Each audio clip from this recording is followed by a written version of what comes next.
और मेरे लिए तो यह एक व्यक्तिगत क्षति जैसा है। पूज्य विद्यासागर जी महाराज को श्रद्धापूर्वक, आदरपूर्वक नमन करते हुए श्रद्धांजलि देता हूं।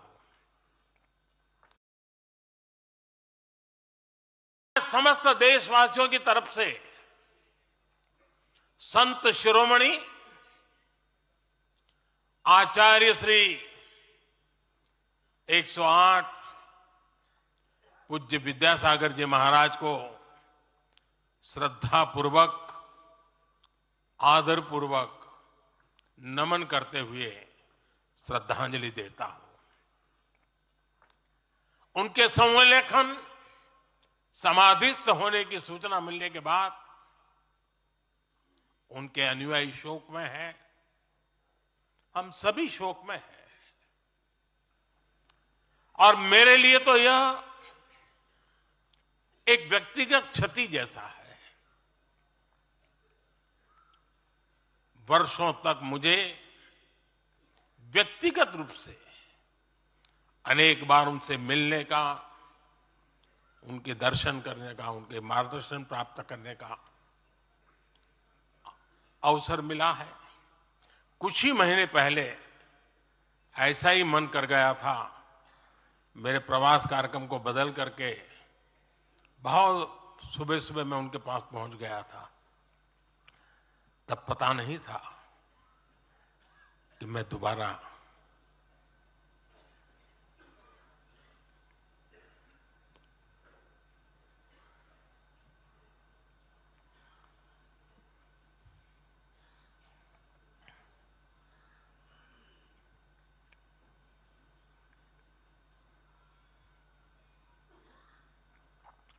उनके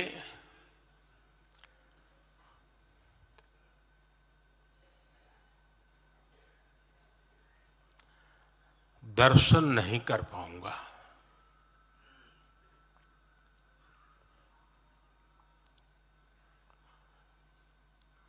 ये मेरा सौभाग्य रहा है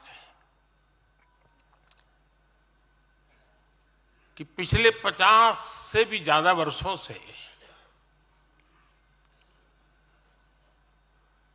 मुझे देश के गणमान्य आध्यात्मिक मूर्तियों के निकट रहने का, उनके आशीर्वाद पाने का अवसर रहा है। और इसलिए मैं उस आध्यात्मिक जगत की उस शक्ति को भलीभांति जानता हूं, समझता हूं, अनुभव करता हूं। आपको सुनकर के आश्चर्य होगा कि वे तो दिगंबर परंपरा से थे। उनका जीवन कैसा होता है हम जानते हैं, लेकिन शायद ही कोई ऐसी महत्वपूर्ण घटना ऐसी नहीं होगी या मेरी तरफ से कुछ महत्वपूर्ण किसी काम में मेरा संबंध आया हो, 24 घंटे के भीतर भीतर उसका एनालिसिस करके मुझे उनका संदेश आता था। यानी कितने जागरूक थे।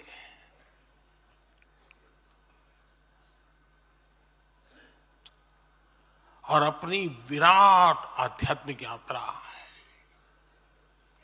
और उसके बाद भी वो हम सबको हमेशा प्रेरणा देते रहे हैं।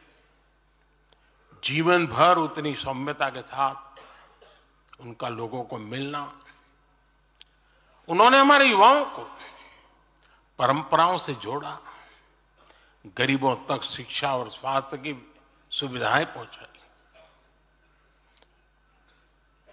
उनका पूरा जीवन उस व्यक्ति के लिए प्रेरणा जैसा है जिसने गरीबों और वंचितों के लिए काम करने का संकल्प लिया है। आज जब भारत प्रगति के पथ पर आगे बढ़ रहा है, मुझे विश्वास है कि उनके सिद्धांत और उनका आशीर्वाद ऐसे ही भारत भूमि को प्रेरणा देता रहेंगे।